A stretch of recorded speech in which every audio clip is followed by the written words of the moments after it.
Pelajaran ke-15. Keempat prinsip dasar dalam mengajarkan berbakti pada anak. Pelajaran kita sebelumnya telah menceritakan Zheng Jun dari dinasti Han. Seandainya kamu adalah beliau, kamu akan menggunakan cara yang bagaimana untuk menasehati abangnya? Zheng Jun menjadi pelayan orang lain, melakukan pekerjaan yang paling rendah dan melakukannya selama setahun penuh. Semua uang yang dihasilkan dari jerih payah semuanya diberikan pada abangnya. Kemudian berkata pada abangnya, barang yang kita tidak miliki, asalkan kita bersedia untuk bekerja dan mendapatkan penghasilan, bisa kita beli. Tetapi nama baik sekali saja rusak, seumur hidup sudah tidak berharga lagi.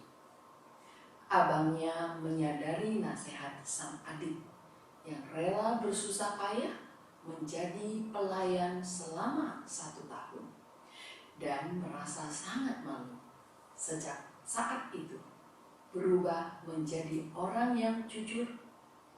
Karir Zheng Jun sendiri juga mengalami peningkatan yang pesat dan akhirnya dia menjadi seorang kanselir yang kedudukannya sejajar dengan seorang perdana menteri. Dia juga selalu memberikan nasihat kepada kaisar, dan kaisar merasa sangat tersentuh dengan nasihat-nasihat yang diberikannya. Dan pada waktu Zheng Jun pensiun, kaisar menganugerahi dia gelar kehormatan Bai Yi Shang Shu, kanselir berbaju putih, sehingga dia tetap berhak menerima gaji sebagai seorang kanselir seumur hidupnya. Teman-teman, Zheng Jun demi menasehati abangnya rela menjadi pelayan. Apakah dengan demikian dia kehilangan banyak? Tidak. Pepatah mengatakan, Fu Tian Xing Gen, ladang berkah digarap dengan hati. Seorang yang sukarela menjalankan moral dan etika dengan sepenuh hati, kebajikan yang dia tanam akan semakin banyak. Bukan belum tiba, namun waktunya masih belum sampai. Saat waktunya sampai, yang seharusnya merupakan berkahnya pasti tak akan lari darinya. Pepatah mengatakan, 吃亏是福, rela dirugikan adalah berkah. Perkataan ini mempunyai arti yang sangat mendalam. Hal yang baru saja kita bahas adalah tentang nasihat antar saudara. Di antara 5 hubungan masih ada satu lagi, yaitu hubungan antar teman. Guru Cai pernah bersama Paman Lu pergi mengunjungi temannya. Mereka telah bersahabat selama 17 tahun. Saat itu, Paman Lu membawa buku-buku tentang kebijaksanaan dan moralitas. Sebagian diberikan kepada temannya, sebagian lagi untuk anak temannya itu, dan ada juga untuk istrinya. Sepanjang jalan, Paman Lu bercerita, saya kenal dengan teman ini sudah 17 tahun. Awalnya bisnisnya sangat berkembang, asetnya banyak, tetapi pada waktu itu saya sudah bisa menebak bahwa harta kekayaannya tidak bisa bertahan lama. Pada saat seseorang mempunyai sangat banyak harta, tetapi sangat boros, sebanyak apapun hartanya pasti akan habis. Tidak hanya itu, dia juga dipenuhi oleh aura hidup mewah dan sangat congkak. Dan semua sifat-sifat buruk akan timbul dari sikap hidupnya.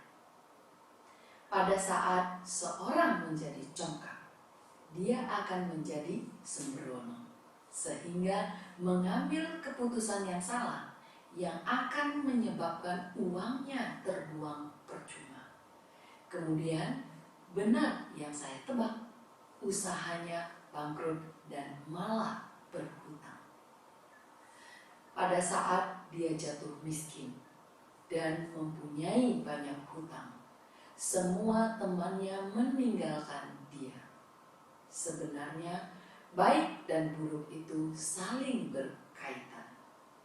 Pada saat harta bendanya sudah ludes, dia sudah mendapatkan sebuah pelajaran berharga. Pelajaran apa? Teman sejati tidak bisa dibeli dengan uang. Pada titik terendah hidupnya, Paman Lu setiap minggu berkendaraan selama berjam-jam untuk mengunjungi temannya itu, membantu dia menyelesaikan masalah keuangannya.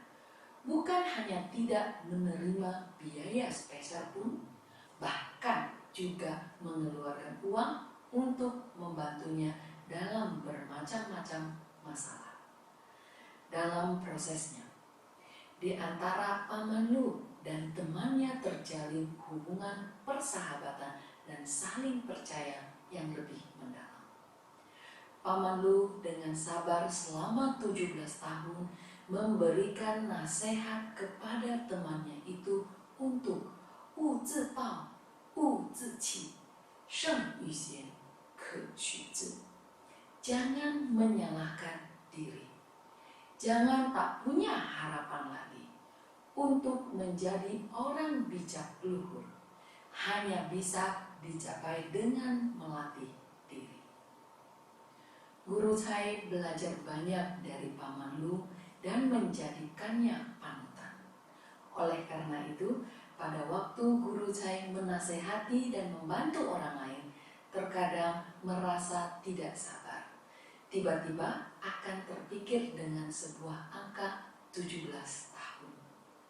Kemudian Guru Chai akan merasa sangat malu dan akan membangkitkan lagi kewajibannya untuk terus membantu dan mendukung temannya. Kisah lain di Australia. Guru Chai juga beruntung bisa menyaksikan bagaimana Paman Lu dengan bijak dan welas asih menasehati teman yang lain. Saat itu mereka 9 orang tinggal dalam sekamar dan mejanya dipenuhi dengan sampah, sangat berantakan. Tetapi bukan Guru Chai dan Paman Lu yang membuangnya. Guru Chai memperhatikan Paman Lu yang tidak berkata sepatah kata pun membersihkan sampah-sampah yang berserakan di atas meja. Begitulah yang dilakukan Paman Lu selama 4-5 hari. Saat ada orang yang membuang sampah di atas meja, salah seorang teman mulai tidak senang dan berkata, "Kalian masih saja membuang sampah sembarangan. Tidakkah kalian melihat bahwa Paman Lu setiap hari membereskan sampah-sampah kalian? Apakah kalian tidak merasa perbuatan kalian ini sangat keterlaluan?" Semua yang mendengar merasa malu dan menundukkan kepala. Sejak saat itu mejanya menjadi bersih. Paman Lu menasihati kami tidak dengan kata-kata, melainkan dengan perbuatannya agar kami semua menyadari arti kebersihan lingkungan. Di dalam dunia orang dewasa, menjadikan diri sendiri sebagai panutan yang benar sangatlah penting. Sehingga semangat yang ingin kita sampaikan dengan sendirinya dapat mempengaruhi dan mengubah orang lain. Guru saya mulai mengenal pengajaran orang bijak luhur saat berusia 25 tahun. Sebelumnya, apa sistem pendidikan yang diterima oleh beliau? Kompetisi. Melihat nilai teman tinggi, guru saya merasa tidak senang dan menggerutu. Tetapi setelah mempelajari ajaran orang bijak luhur ini, hatinya merasa sangat tersentuh dan malu. Guru saya ingat saat beliau masih di SMA. Kemampuan bahasanya sangat buruk. Seburuk apakah? Ujian masuk sekolah menengah pertama ke sekolah menengah atas. Semuanya ada 7 pelajaran. Nilainya terpotong 88. Satu pelajaran bahasa, nilainya dipotong 44. Seingat guru saya, masih ada sebuah soal mengisi bagian yang kosong disebut lauci. Pilihannya adalah 1. Musim semi, 2. Musim panas, 3. Musim gugur, 4. Musim dingin. Guru saya merasa soal ini sedang mengejek guru saya, tetapi guru saya benar-benar tidak bisa. Guru saya menyanyikan sebuah lagu di situ. Menyanyi satu kata maka ditandai sebentar. Melihat sampai akhirnya ditandai di mana, kemudian setelah dikerjakan, hasilnya masih saja salah. Setelah memasuki sekolah menengah pertama, nasib buruk masih belum hilang. Di pelajaran bahasa Mandarin sungguh tidak dapat termotivasi. Sehingga ada satu kali di pelajaran, gurunya memanggil guru saya dan berkata, "Cai Li, bila kamu masih mengantuk saat di pelajaran saya akan mencatat kamu absen." Akhirnya pelajaran bahasa guru saya pada ujian masuk perguruan tinggi juga tidak lulus. Tetapi saat pelajaran bahasa di sekolah menengah atas, di dalam benak guru saya mendapatkan pencerahan 2 kali, yaitu saat sedang membaca 2 artikel.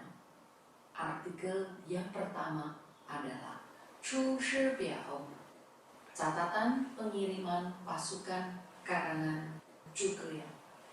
Saat mendengar Ji Gong Jin Cui, Si Er Hou Yi, mengabdikan segenap jiwa raganya sampai menghembuskan nafas terakhir. Tadinya masih mengantuk, tiba-tiba terkejut mengapa perkataan ini begitu mengguncang, tetapi hanya tercerahkan selama 5 detik saja. Kemudian awan hitam menutupi langit. Artikel yang kedua adalah Yue Yang Lou Jin karangan Fan Zhongyan yang isinya Xian Tian Xia Zhi You Er You, Hou Tian Xia Zhi Le Er Le. Prihatinlah atas kepentingan rakyat dan negara dahulu, barulah bersukacita di atas kebahagiaan semua orang kemudian. Walaupun tidak terlalu paham, tetapi ada perasaan haru yang tidak dapat dijelaskan. Kemudian mulai mempelajari pengetahuan kebijakan. Saat membaca cerita pendidikan moralitas, De Yu Gu Shi, sering merasa haru yang tidak tertahankan. Memahami niat hati orang bijak sungguh sangat baik dan lapang dada. Setelah merasakannya, kita harus mulai meneladaninya. Saat guru saya bersekolah di Fakultas Keguruan, jarak antara sekolah dan rumah agak jauh. Hari pertama sekolah Guru Chai, pagi-pagi sudah pergi naik kereta api. Sesampainya, teman-teman sekelas satu pun masih belum ada yang hadir. Hanya Guru Chai seorang saja. Saat itu baru saja selesai liburan musim panas. Setelah masuk ke dalam kelas, semua kursi dan meja ada lapisan debu. Teman-teman sekalian, apa yang akan kamu lakukan? Guru Chai berlari ke dalam kamar mandi untuk mencari dan menemukan sebuah kain lap. Kemudian membersihkan meja dari depan sampai belakang. Membersihkannya secepat mungkin. Mengapa? Sangat takut dilihat orang lain. Harus segera membersihkannya sampai selesai. Setelah selesai membersihkan, diri sendiri juga akan merasa hari ini tidak dilewati dengan sia-sia. Dapat melayani orang lain. Kemudian teman-teman sekelas yang masuk dapat duduk dengan sangat tenang. Saat kamu memiliki sebuah pemikiran untuk kepentingan orang lain, apakah kamu sudah berinteraksi dengan orang tersebut? Kita sebagai manusia ada semacam kemelekatan, seolah-olah harus bertatap muka dan berbicara, barulah disebut komunikasi. Pada kenyataannya, saat pemikiran kamu muncul, kamu telah melakukan komunikasi dengan orang yang berada di sekitar. Sehingga di tahun itu hubungan Guru Chai dengan setiap orang di kelasnya sangat baik. Karena Guru Chai selalu tiba lebih awal, beliau selalu berinisiatif untuk membuang sampah yang ada di belakang kelasnya setiap hari. Akhirnya setelah beberapa saat, ada suatu kali saat Guru Chai akan membuangnya, teman sekolah berlari menghampiri. Kamu jangan buang lagi, biar saya saja. Sehingga sesungguhnya di antara teman, kitalah yang harus terlebih dahulu dengan sepenuh hati memberi, barulah dapat membangkitkan kebaikan hati dan rasa pengertian orang lain. Sebelumnya diceritakan bagaimana menasehati dalam 5 hubungan antar manusia. Juga telah diberikan begitu banyak contoh. Tujuannya adalah menumbuhkan niat hati kita semua dan kebijaksanaan menyelesaikan masalah untuk orang lain, serta kesabaran kita. Percayalah, di hari-hari berikutnya, di dalam kehidupan setiap teman-teman akan terlihat satu demi satu sandiwara kehidupan yang baik. Selanjutnya, kita melihat kalimat berikutnya. Qin you ji, yao xian chang, zhou ye shi, bu li cheng. Shang 3年，藏悲业，居处变，酒肉绝，丧尽离，既尽成，是死者，如是生。亲有疾，要先尝。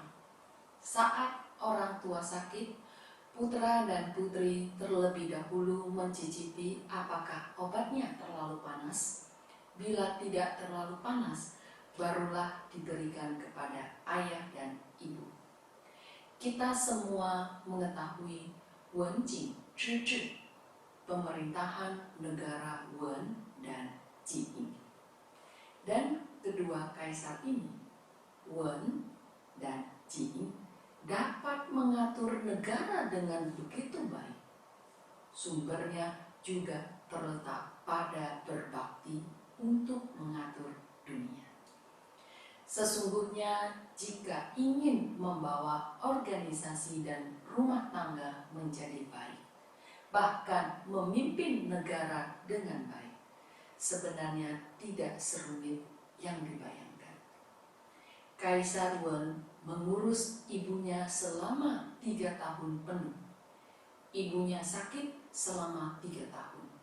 Diri sendiri yang langsung merebus dan menyuapi obatnya. Kemudian kondisi ibunya semakin membaik. Maka sekarang ini, apakah kamu pernah mendengar ada putra-putri yang senantiasa berada di sisi orang tuanya yang sedang sakit?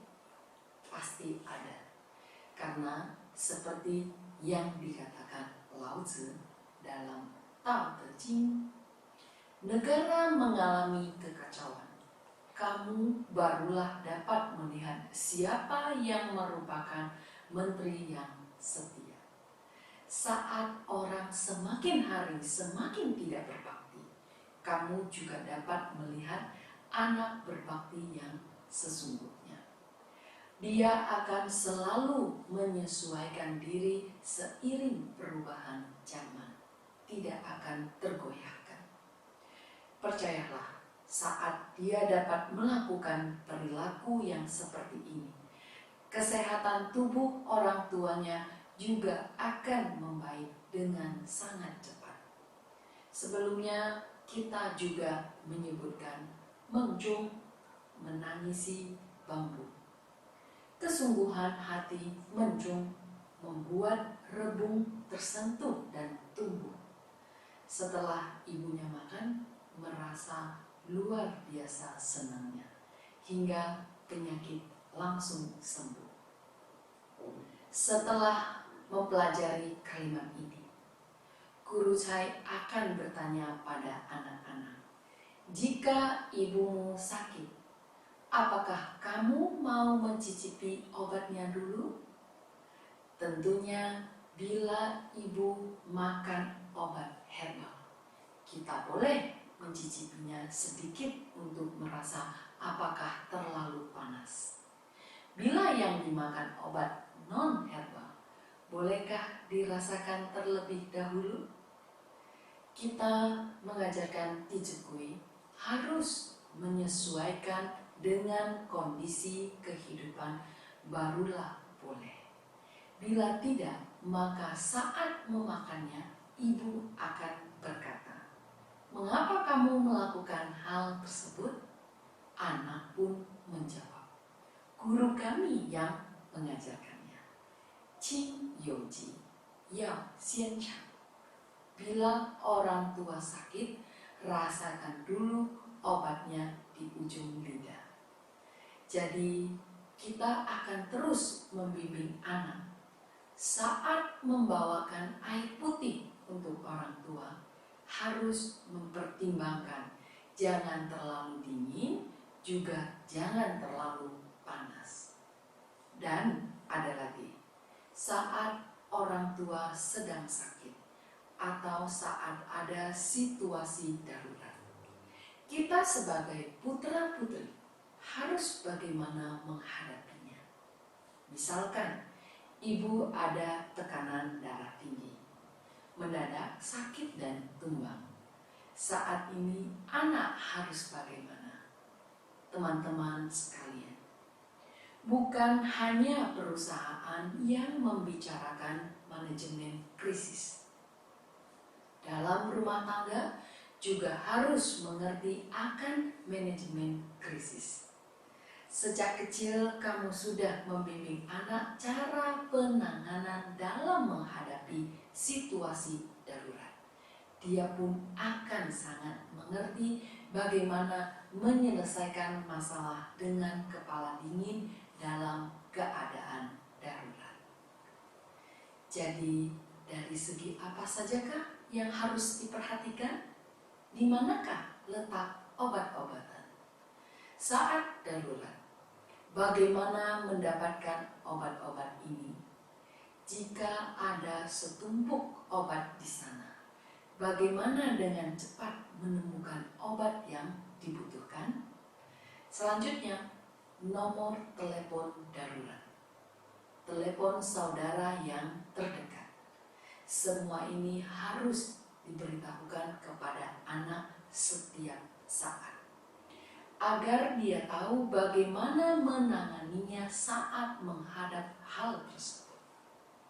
Bahkan saat orang tua sakit dan berbaring di tempat tidur, seharusnya bagaimana merawatnya. Kamu harus membuat anak mengetahuinya, bahkan memberikan dia kesempatan untuk melatih diri. Percayalah, pada tahap ini dia akan dapat semakin lama semakin teliti. Semakin lama dapat semakin memahami kesusahan pasien ada di mana dan kebutuhannya ada di mana. Saat seseorang yang sakit, selain perlu mengobati terhadap penyakitnya, seharusnya masih harus melakukan hal-hal apa saja barulah dapat membuat penyakit orang tua, bahkan penyakit anggota keluarga lebih cepat sembuh. Ini juga layak untuk direnungkan. Seperti bunyi peribahasa, 医生可以医病，不能医命. Dokter dapat mengobati penyakit, tidak dapat mengobati nyawa. Kamu lihatlah, begitu banyak orang yang sangat kaya juga tidak dapat panjang umur. Jadi orang yang ingin panjang umur juga harus meminta sesuai dengan kebenaran dan hukum. Di antara langit dan bumi, asalkan kamu meminta sesuai dengan kebenaran dan hukum, apapun dapat terkabulkan. Pelajaran kita di bagian depan juga telah disebutkan. Menderma uang adalah bibit sejati untuk memperoleh kekayaan dan kemakmuran. Bagai semua fenomena, barulah bisa timbul karena adanya sebab dan jodoh. Bagaimana meningkatkan kebijaksanaan seseorang? Menderma ilmu akan memperoleh kebijaksanaan.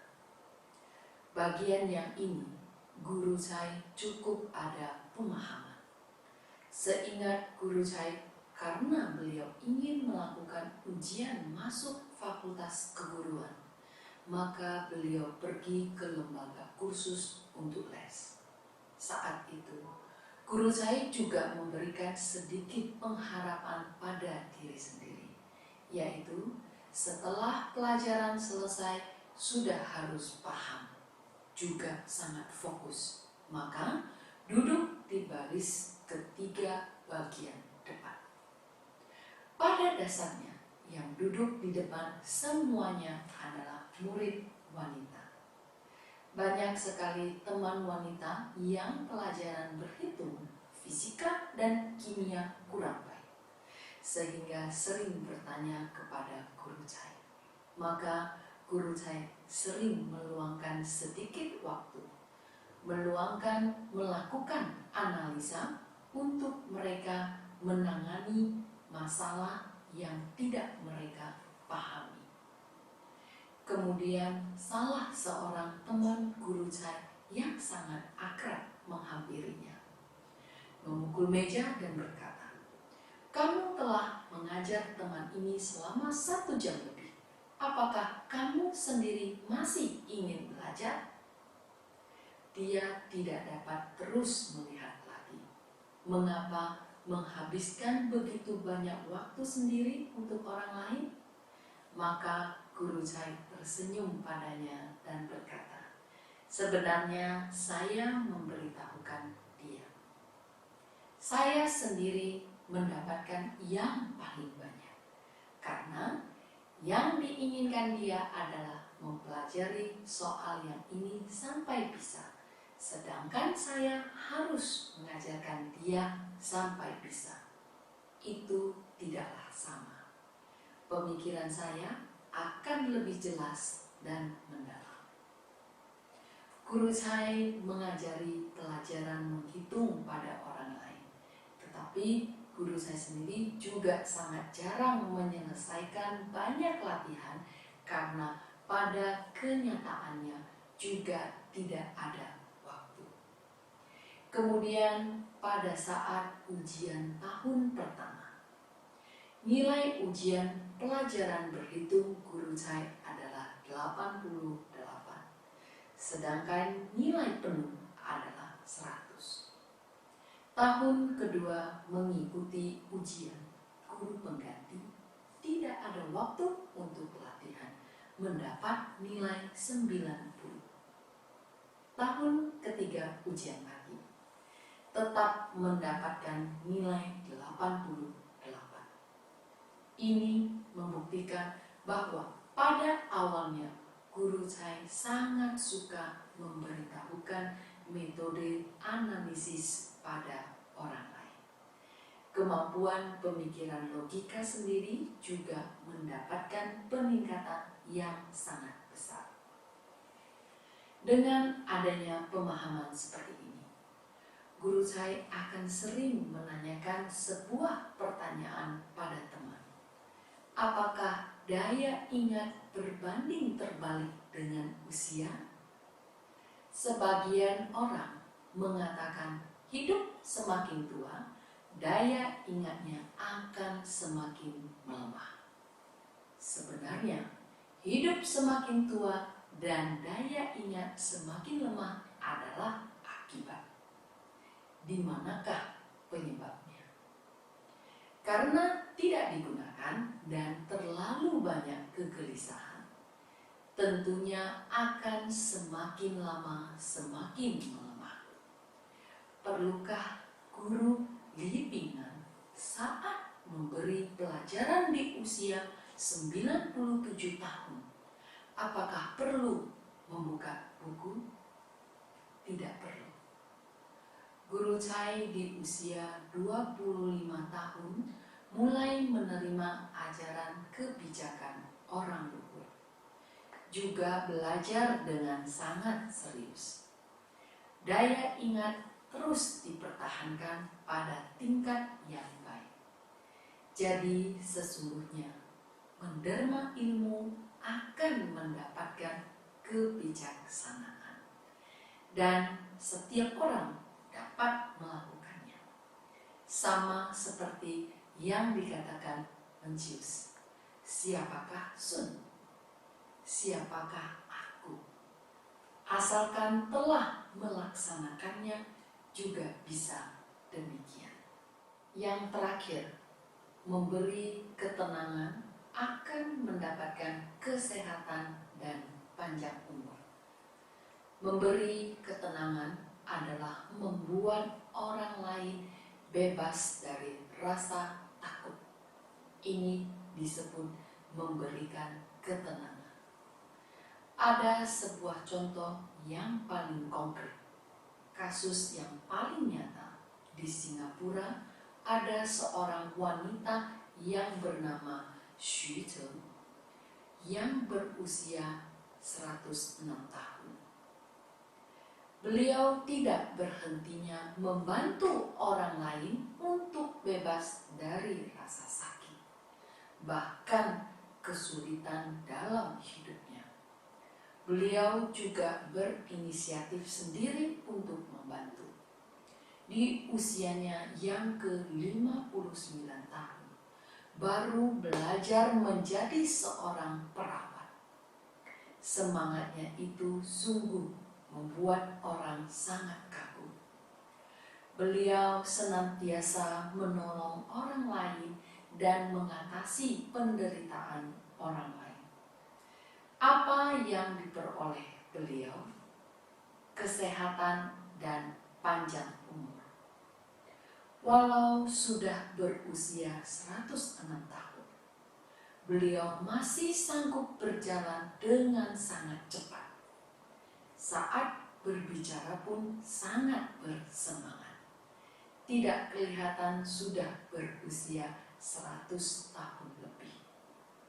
Oleh karena itu, kebenaran harus melalui pembuktian kita sendiri. Dengan begitu, keyakinan Anda barulah akan sangat penuh. Sebelum Guru Chai berangkat ke Australia, kakeknya saat itu berusia 84 tahun terserang penyakit stroke.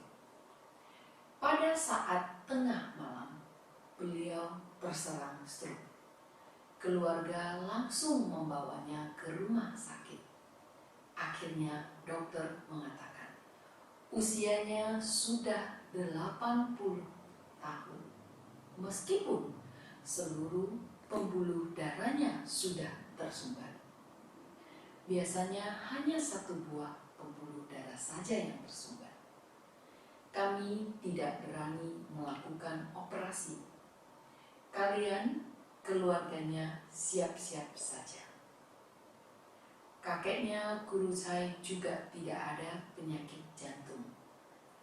Bertubuh tinggi kurus, kelihatannya tubuhnya juga sangat sehat. Namun sebenarnya telah ada gejala yang muncul, cuman tidak terperhatikan. Saat itu, kakek Guru Chai merasa kepalanya pusing dan juga tidak ada tekanan darah tinggi, sehingga menganggap hanya demam saja. Namun, mendengar dokter berkata demikian, ayah, paman, serta tantenya Guru Chai sangat cemas sampai tidak tahu apa yang harus diperbuat. Guru Chai melihat ayah dan para senior pun semuanya kebingungan. Pada saat tersebut, Guru Chai berkata kepada ayahnya, ayah, sekarang juga ayah harus memberikan saya uang senilai $50.000. Dan uang itu harus milik kakek. Saya akan menerima semua uang itu. Ini adalah cara paling cepat untuk membantu kesembuhan kakek.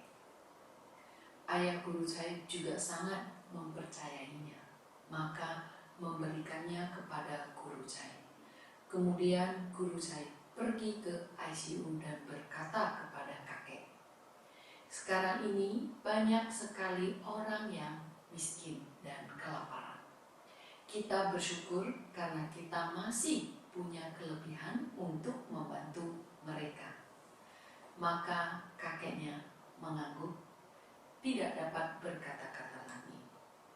Guru Chai segera menyumbangkan uang untuk melakukan penanggulangan bencana internasional untuk membantu orang-orang yang miskin.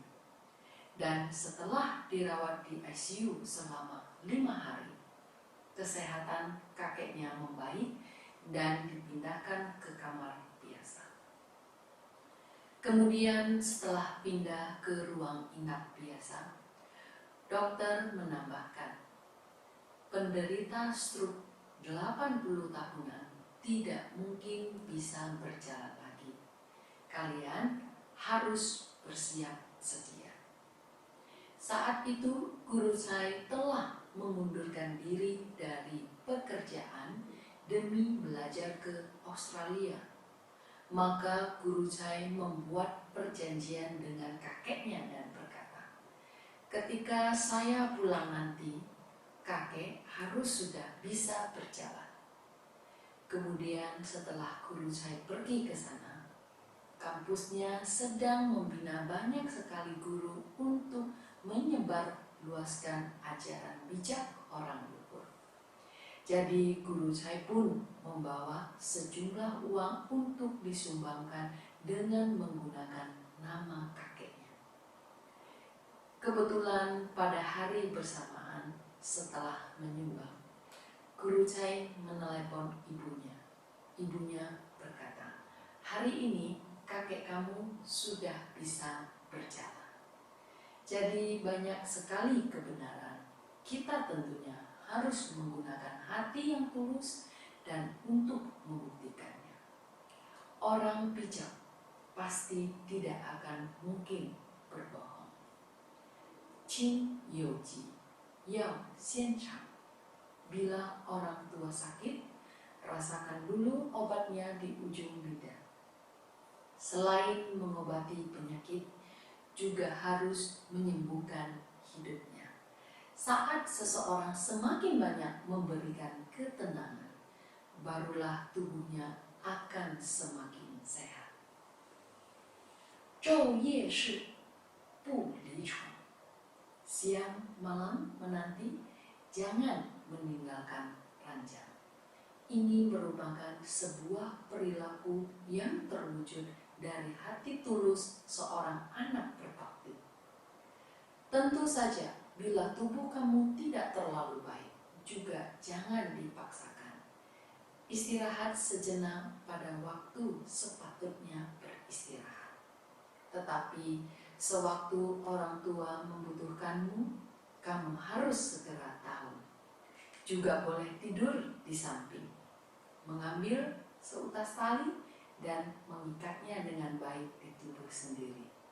Selama ibu atau ayah membutuhkanmu, menarik sekali, maka kamu langsung bangun. Kita harus paham untuk menyesuaikan. Kamu juga jangan mengatakan Kaisar Wen dari Han pun tidak tidur. Saya juga meneladaninya, tidak perlu seperti ini. Sang Sanyan Chang Bei Yi.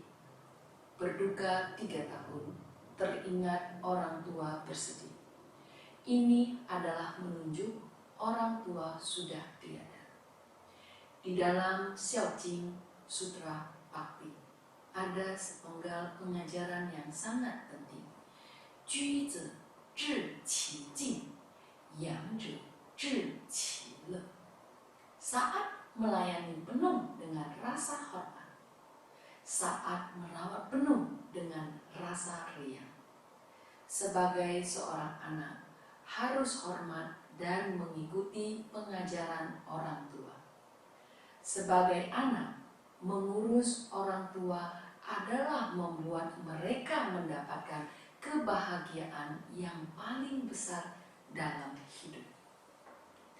Saat orang tua di dunia, kita harus menggunakan rasa hormat, mengurusnya dengan menggunakan sebuah hati yang membuat orang tua senang. Saat orang tua sakit, harus penuh kekhawatiran dan terus-menerus melakukan pengobatan. Orang tua meninggal harus bersedih dan menangis serta melakukan pemakaman berdasarkan etika dan sesuai dengan kemampuan. Penyembahan yang dilakukan anak kepada orang tua yang telah meninggal harus dengan serius dan selalu mengingat wajah orang tua di dalam hati. Orang tua sudah tiada. Saat kita sedang mengurus pemakaman, harus mengingat budi orang tua. Saat melakukan penyembahan, harus dengan sangat khidmat. Tidak melupakan pengajaran orang tua. Ini adalah tugas yang sebenarnya dilakukan oleh seorang anak berbakti. Sehingga saat mengurus pemakaman, kita juga harus melakukan dengan khidmat. Jangan ada keributan. Dalam mengurus pemakaman, juga mengundang sekumpulan orang untuk membantu menangis. Apakah berarti? Mana ada arti apapun. Seharusnya sering mengingat budi orang tua di dalam hati. Ouyang Hsu mempunyai satu pengajaran yang sangat baik. Dia mengatakan, setelah meninggal, melakukan penyembahan yang makmur, lebih baik mengurus dengan baik saat masih hidup. Penyembahan yang dilakukan lebih bagus lagi, lebih berarti lagi mengurus orang tua dengan baik saat masih hidup. Saat hidup tidak diurus, saat meninggal menghabiskan banyak uang sungguh sudah terbalik. Jadi sekarang ini orang tua masih sehat dan ada, kita harus sangat menghargainya, merawatnya dengan baik. Saat orang tua telah pergi, kita juga harus akan merasa tentram dan tenang. Bagaimanapun juga, kita juga telah berusaha sekuat tenaga. Dahulu kala ada sebuah pepatah mengatakan, pohon ingin tenang, tetapi angin tidak mau berhenti. Saat anak ingin berbakti kepada orang tua, tetapi orang tua tidak dapat menanti lagi. Penyesalan seperti ini tentunya jangan terjadi lagi pada kita. Bila orang tua telah pergi, apakah kamu masih bisa berbakti lagi? Tentu bisa, asalkan kamu dapat membina diri dan menjalankan kebenaran, terkenal sampai ke generasi berikutnya, maka akan dapat membanggakan orang tua. Dan ada lagi, kita dengan sepenuh hati dan tenaga mengajarkan anak dengan baik, agar generasi penerus bangsa kita dapat semakin lama semakin baik. Ini juga dapat membuat kenyamanan mendiang orang tua. Sang Sanyan berduka 3 tahun adalah tradisi zaman dulu. Harus menggunakan waktu berduka selama 3 tahun. Chang Peiyi, selalu berduka. Banyak orang yang mengartikannya berdasarkan tulisannya, mengatakan harus menangis selama 3 tahun. Bukankah sangat melelahkan? Menjelaskan dengan seperti ini, orang bijak pun berteriak merasa tidak adil. Ini adalah perasaan yang timbul secara alami dari seorang anak berbakti. Karena anak berbakti selama puluhan tahun akan selalu mengingat budi orang tua di dalam hati. Saat orang tuanya meninggalkannya, dia sangat sulit menerima. Sehingga asalkan teringat akan orang tua, air matanya akan mengalir tidak tertahankan. Jadi selalu berduka. Karena ada rasa berbakti tersebut, barulah akan ju bian ju rou jue, mengubah kebiasaan dan pola hidup, jauhi makanan mewah dan mabuk-mabukan. Perasaan ini akan muncul dengan sendirinya, karena orang tua kita sudah pergi. Apakah masih mabuk-mabukan? Tidak mungkin. Kita hanya bisa mengenang segala jasa dan kebaikan orang tua kepada kita. Secara otomatis hidup sederhana dan menghindari segala daging dan mabuk-mabukan. Sang Jingli Ji Jincheng, jalankan segala upacara kematian orang tua. Lakukanlah semuanya dengan ketulusan. Upacara penghormatan kepada arwah orang tua dilakukan pada saat yang sama setiap tahunnya. Ini adalah salah satu moral baik yang diajarkan oleh nenek moyang bangsa Cina. Itulah sebabnya kita memiliki tempat pemujaan arwah leluhur. Pepatah mengatakan, 竹中虽远，祭祀不可不成. Meskipun leluhur kita jauh, upacara menghormati mereka harus dilakukan dengan tulus. Kita sering mengatakan, karena ada leluhur, ada orang tua, barulah ada kita. Asalkan kita selalu mempunyai sikap bersyukur atas leluhur dan orang tua kita, kita akan menjadi orang yang lebih jujur dan baik. Upacara penghormatan haruslah dilakukan dengan tulus. Tidak berarti harus rumit, tetapi kita haruslah melaksanakan apa yang wajib dilakukan sepanjang hidup kita sebagai contoh untuk anak-anak kita. Ada seorang ayah yang sangat berbakti kepada orang tuanya. Ketika kedua orang tuanya meninggal, sang ayah secara rutin berziarah ke makam orang tuanya, dan kedua anaknya melihat kebajikan ayahnya. Suatu ketika taman kanak-kanak di mana kedua anaknya sekolah membagikan permen kepada mereka. Permen yang sangat enak. Kedua anaknya sama sekali tidak memakannya seperti teman-teman yang lain.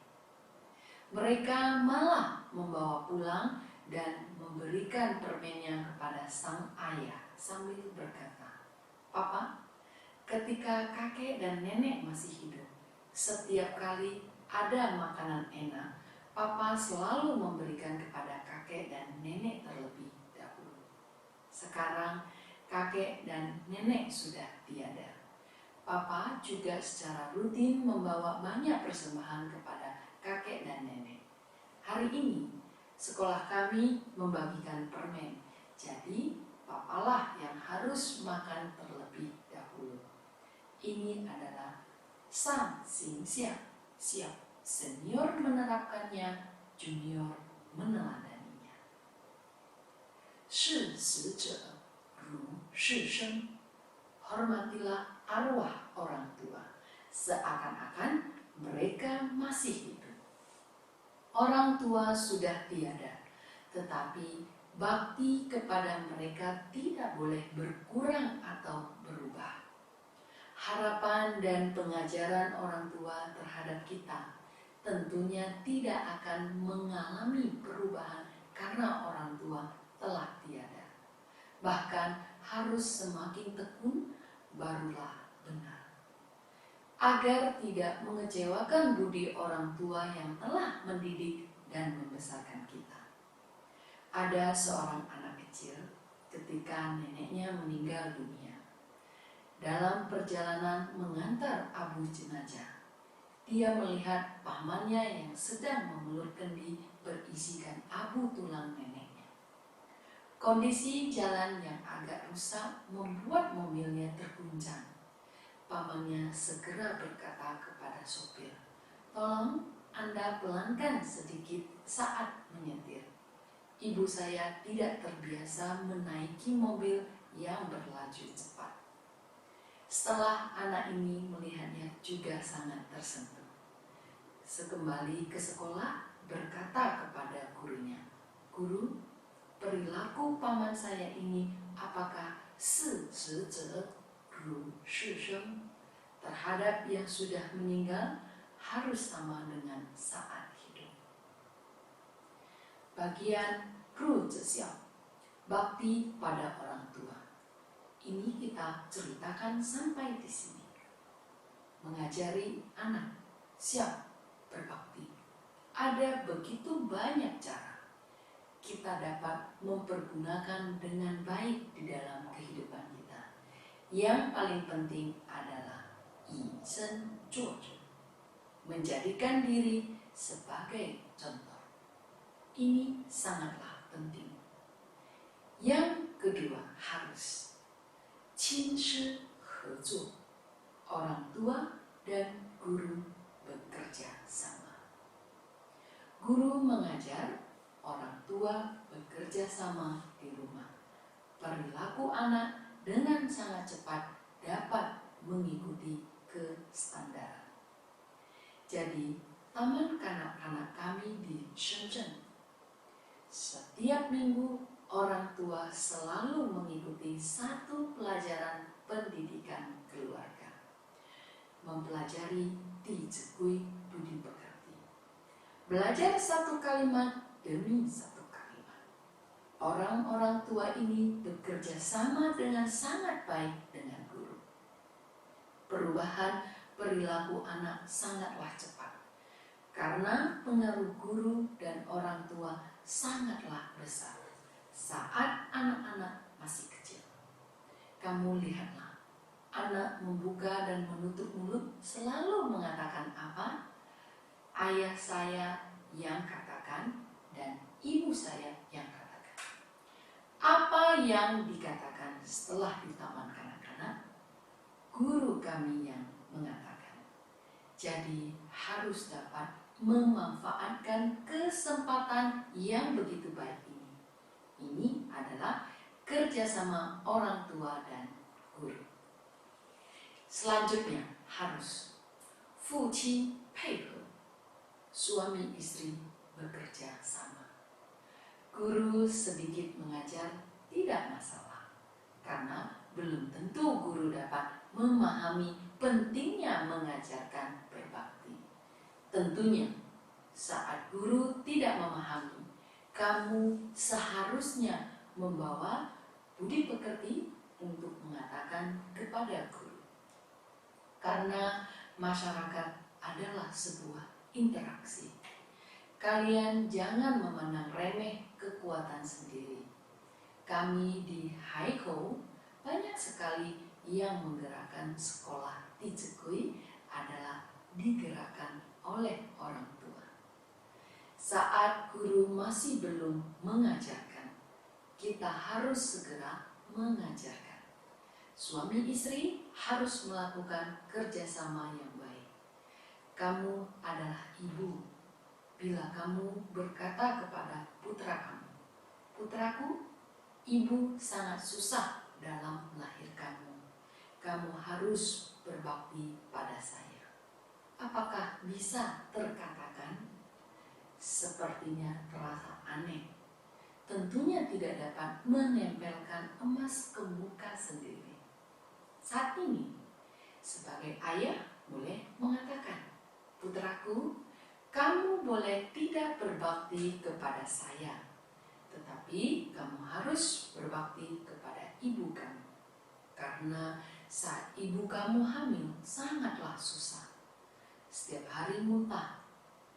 Kamu memberitahukan semua jerih payah ibunya kepada putra kamu. Kemungkinan putramu mendengar sampai setengah air mata sudah terjatuh. Dia tahu untuk berterima kasih, maka dapat membalas budi. Kamu tidak boleh mengatakan, "Guru Cai, bagian yang itu saya tidak mengetahuinya. Saya sudah melakukan kesibukan saya." Sebagai suami yang seperti ini telah gagal. Harus lebih banyak menemani istri. Istri harus membantu siapa bicara. Membantu suami bicara. Harus memberitahukan anak, ayah bekerja dengan sangat susah.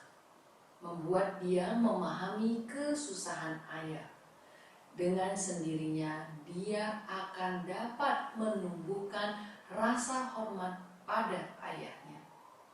Ada sebagian wanita yang bukan hanya tidak mengatakan jerih payah suami, kadang-kadang juga mengatakan kekurangan suami di hadapan anak.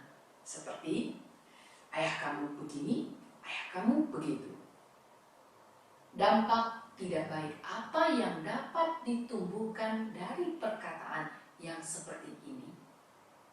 Rasa hormat anak terhadap ayahnya akan sedikit demi sedikit mengalami kemunduran.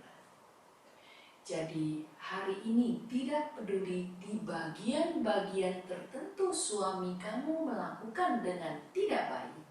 Kita harus melakukan, tidak membicarakan keburukan orang lain dan menyebarkan kebaikan orang lain. Kamu memetik yang tidak baik, maka anak akan tidak menghormati semuanya. Saat anak tidak menghormati ayahnya, Apakah ayahnya dapat merasakan? Dapat. Istri memandang rendah saya, anak juga memandang rendah saya. Baik, saya akan menjadi jahat untuk kalian lihat. Sebenarnya manusia pasti baik dan buruk saling bercampur. Kamu sering mengatakan kelebihan-kelebihan ayahnya pada anak. Anak akan mengatakan pada ayahnya bahwa kamu sangat baik di bagian itu. Kamu juga sangat baik di bagian ini. Nah, setelah ayahnya melihat putranya begitu memandang dirinya, maka akan semakin menghargai. Lebih bekerja keras, harus merasa layak terhadap dukungan putranya ini. Seperti ini, maka dengan sendirinya dia akan dapat berkembang ke arah yang baik. Dan ada lagi, prinsip pendidikan di dalam keluarga harus sama, yaitu juga harus mempunyai kesepakatan. Bila prinsip suami dan istri dalam mendidik anak tidak sama, maka anak mendengarkan siapa? Bila kakek dan nenek juga ikut campur, maka akan berubah menjadi berapa kereta kuda. Saat itu, anak akan mendengarkan siapa? Anak pasti akan memilih bersembunyi di belakang yang mana satu, maka tidak akan bermasalah. Saat itu sudah tidak mudah diajari lagi. Jadi sesungguhnya semuanya harus banyak komunikasi barulah bisa. Ada seorang wanita yang dirinya sendiri juga secara diam-diam mengajarkan Tijukui pada anak. Juga tidak mengatakan bagaimana seharusnya ayah mertua lakukan. Bagaimana seharusnya suami lakukan. Terlebih dahulu dia sendiri yang mengajarkan sedikit demi sedikit pada anak. Ada satu kali putranya pergi ke kamar kakeknya, berkata kepada kakeknya, "Kakek, apakah yang ini saya boleh membukanya untuk melihat?" Kakeknya tiba-tiba merasa anak ini begitu kecil, malah begitu memiliki sopan santun. Dia berkata, "Siapa yang mengajari kamu?" "Ibu yang mengajari saya." Ibu mengatakan, "Shi sui xiao, wu shan wei." Walau masalah kecil, jangan mengerjakan berdasarkan kehendak sendiri. Setelah orang tua mendengar, akan sangat senang. Segera berkata kepada putranya, "Menantu sangat tekun dalam mengajari anak. Kamu harus baik-baik bekerja sama dengannya." Akhirnya, di dalam rumah mereka, setiap pagi bangun tidur akan memutar kaset membaca Tijukui, belajar bersama. Membantu diri sendiri, barulah orang lain akan membantu. Berkontribusi dengan menggunakan ketulusan hati kita, dengan sendirinya secara perlahan akan membuat orang yang di samping kita mendapatkan kesepakatan. Baik, pelajaran kita ini sampai di sini dulu. Terima kasih semuanya. Salam Tijukui.